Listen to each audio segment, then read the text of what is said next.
అరకు అంటేనే ప్రకృతికి పచ్చడి చీర కట్టినట్లు ఉంటుంది. ప్రస్తుతం ప్రముఖ పర్యాటక కేంద్రమైన ఆంధ్ర ఊటీ అందాల అరకులోయ మంచుతో దర్శనమిస్తూ పర్యాటకులను స్థానికులను మంత్రముగ్ధులను చేస్తుంది. అరకులో అనేక పర్యాటక ప్రాంతాలు ఉన్నప్పటికీ చాపరాయి జలపాతానికి ఉన్న క్రేజ్ వేరే లెవెల్. అరకు వచ్చిన ఎవరు కూడా చాపరాయి జలపాతానికి రాకుండా ఉండలేరు. చాపరాయిలో జలకాలాడి చిల్లవుతుంటారు. ఇక్కడి గిరిజన సాంప్రదాయ దుస్తులు ధరించి జలపాతంలో ఫోటోషూట్లు చేసుకుంటున్నారు.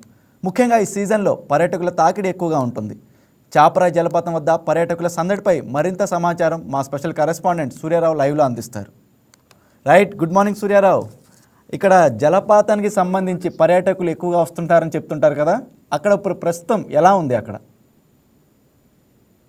ప్రస్తుతం ఈ 3 నెలల పాటు పర్యాటకులు అయితే పోటెత్తుతున్నారు. ఆన్ ది వే హైవేకి ఆనుకొని ఉన్న ఈ జలపాతానికి పర్యాటకులు అయితే ఎవరు కూడా అంటే దాన్ని దాటి వెళ్లకుండా పర్యాటక కేంద్రమైన చాపరాయి జలపాతాన్ని సందర్శించే వెళ్తారు. ఎందుకంటే ఇది మొట్టమొదటి జలపాతం అని చెప్పుకోవచ్చు. ఏజెన్సీలో కనిపెట్టిన జలపాతంలో చాపరాయి జలపాతం మాత్రమే ప్రారంభమైంది. చాపరాయి జలపాతం నుండి అనేక అందాలు వచ్చాయి, దీనికైనా అద్భుతమైన అందాలు వచ్చాయి. కానీ చాపరాయి జలపాతాన్ని తిలకించి వెళ్ళవలసిందే. ఎందుకంటే అక్కడ గతంలో అనేక షూటింగ్లు అంటే సినిమా షూటింగ్లు కూడా జరిగాయి. అలా అల్లూరి సీతారామరాజు సినిమా కూడా ఆ స్పాట్ లోనే జరిగింది. అక్కడ సెట్టింగ్ కూడా ఉండేది. అప్పుడు సెట్ కూడా కట్టేసి ఉన్న పరిస్థితి ఉండేది. గతంలో అనేక పాటలు కానీ, సినిమా షూటింగ్లు కానీ, ఫైట్ సీన్స్ కానీ, అక్కడ అనేక సినిమా షూటింగ్స్ జరిగిన సందర్భాలు ఉన్నాయి. ప్రస్తుతం దీనిని పాడేరు ఐటీడీఏ నిర్వహణలో ఉంది కాబట్టి ప్రత్యేకంగా భద్రతా ఏర్పాట్లు చేసి ఎటువంటి ప్రమాదాలు జరగకుండా చర్యలు తీసుకొని అక్కడ ప్రత్యేకంగా టికెట్లు తీసుకొని మాత్రమే లోపలికి ప్రవేశించే పరిస్థితి ఉంది. దీన్ని ఇంకా అభివృద్ధి చేయాలని గతంలో పవన్ కళ్యాణ్ అదే ప్రాంతంలో పెదపాడు వెళ్లే క్రమంలో ఆ జలపాతాన్ని చూసి దీన్ని ఇంకా అభివృద్ధి చేయాలి, పెదపాడు వెళ్ళడానికి రహదారి మార్గం అదే కాబట్టి దానికి కనీసం రహదారి ఉంది, కాకపోతే దానికి బ్రిడ్జి లేకపోవడంతో దీనికి అద్భుతమైన బ్రిడ్జి, ఎత్తైన బ్రిడ్జి నిర్మించి ఈ జలపాతాన్ని మరింత సుందరంగా తీర్చిదిద్దాలని గతంలో ఉప ముఖ్యమంత్రి పవన్ కళ్యాణ్ కూడా హామీ ఇవ్వడం జరిగింది. అదే హామీ నెరవేరితే ఇంకా అద్భుతంగా ఆ జలపాతాన్ని తీర్చిదిద్దే అవకాశం ఉంది. ఇంకా స్థానికులైతే ఈ బ్రిడ్జి నిర్మించి ఆ గ్రామ ప్రజలకు అందుబాటులో ఆ బ్రిడ్జి ఉంటుంది. అంతేకాకుండా సుందరంగా ఆ బ్రిడ్జి నుండి లొకేషన్ వ్యూ పాయింట్ లాగా కనిపించే పరిస్థితి ఉంది. కాబట్టి ఆ బ్రిడ్జి నిర్మిస్తే ఇంకా అద్భుతంగా ఉంటుందని స్థానికులు కూడా ఆ బ్రిడ్జి త్వరగా నిర్మించాలని కోరుకుంటున్నారు. ఓకే సూర్యారావు, ప్రస్తుతం మరి పవన్ కళ్యాణ్ హామీ ఇచ్చారని చెప్తున్నారు కదా, అది ఎంతవరకు ఆ పనులు అనేవి వెళ్తున్నాయి? ఇప్పటికే రహదారి ఆ పెదపాడు గ్రామంలో రహదారి లేదు. రహదారి లేకపోవడంతో గతంలో ఉప ముఖ్యమంత్రి పవన్ కళ్యాణ్ పర్యటించి ఆ గ్రామంలో రహదారి అయితే పూర్తిగా తార్ రోడ్డు, బీటీ రోడ్డు వేయడం జరిగింది. అంతేకాకుండా ఆ గ్రామ ప్రజలకు చెప్పులు లేకుండా చూసి చలించిపోయిన ఉప ముఖ్యమంత్రి పవన్ కళ్యాణ్ వారికి చెప్పులు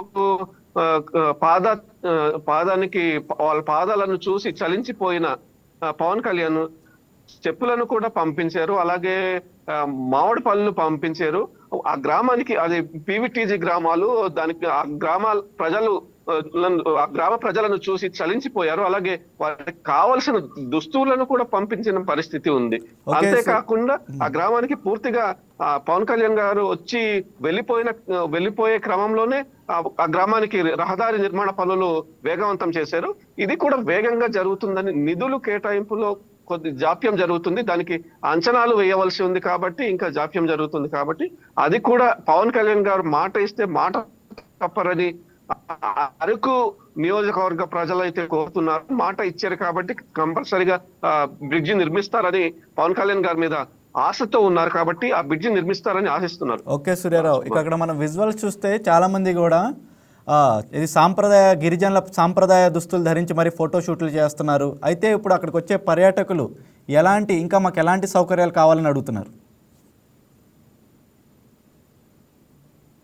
సూర్యారావు వినపడుతుంది? ప్రస్తుతం ఇక్కడ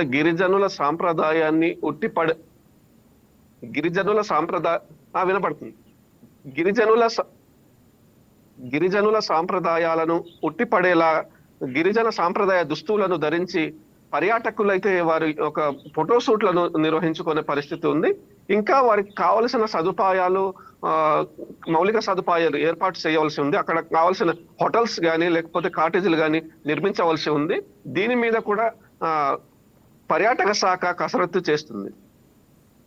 ఓకే సూర్య, థ్యాంక్ యూ.